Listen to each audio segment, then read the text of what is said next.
When Gags and Percy abdicated their roles as clown princes of football, the heir apparent was waiting in the wings. Jacko. Message.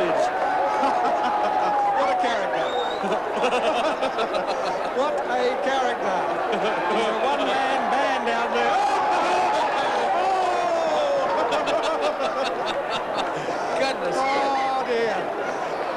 He is a one-man show down there. He's as happy as Larry, kicked his first goal, and he has told about 15,000 people in no uncertain manner. Oh, dear. Lines up the drop punt. That's close. Oh! Jacko knocked the goal umpire down. Contrary to popular belief, Mark Jackson was a footballer with quite a bit of talent. And boy, that talent could bring the house down at times.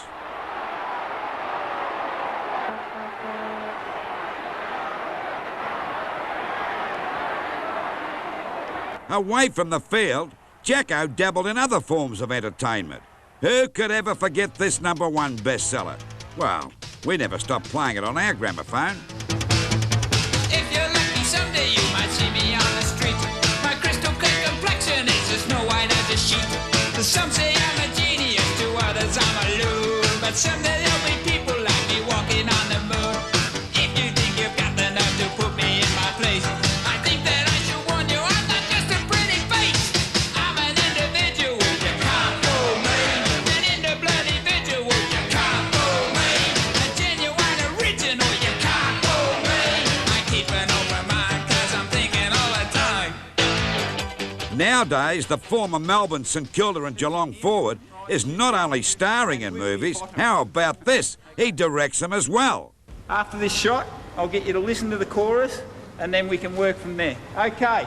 Although Jacko's playing days are over, fans could be forgiven for thinking he's still in the thick of it.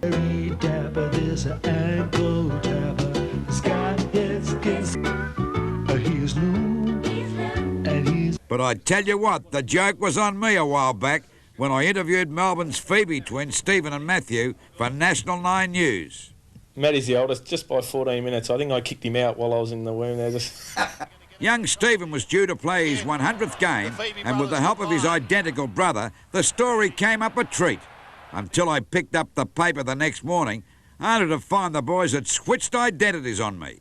Now, don't get me wrong, I did see the funny side of it, but I also got the last laugh. The Sydney Swans gave the Demons a walloping that weekend. A few weeks later, the culprit behind the scam confessed. It was none other than Febey's teammate, Alan Jakovich. Well, Lou, when you came along and asked me would they be interested in doing an interview, I thought it was a golden opportunity to sort of sling one back at you, so to speak, and I was sort of the one that came up with the idea that the Febey twins would reverse roles, and of course being twin brothers, they could fool a lot of people, and I thought, well, if they could fool the best of them, they'd be doing all right. They did it very well, didn't they? Yeah, they staged it very well. I thought that even when Stephen had his girlfriend turn up, of course Stephen was Matthew and vice versa, they had to swap girlfriends for the night, so I don't know how long that went for. I hope it was only for the one night. Jakovich likes nothing better than to beat Collingwood. Well, maybe beating his brother's side, the Eagles. Back in '91 we had a little bit of a slinging match, and I think a lot of people got the idea that we didn't really get along and didn't really relate to one another, but that's not the case, and we're brothers, and that's about it. Well, that's the reason why you went up when I think you beat him for the ball and kicked a goal, and you went back and kissed him. Was that having a go at him? No, I wasn't having a go at him. I think that Glenn was... well, I know he was on the mark at the time, and it was just like we had shut off professionally, and Glenn had sort of said something that something silly that he might have said in the backyard going back 10 years ago, and I think that's what sort of set the scene. And once the ball, I thought all they had to do was put it through the middle, and it was a long kick, and it just got home. And once it did, I thought I'd just smack one on his cheek.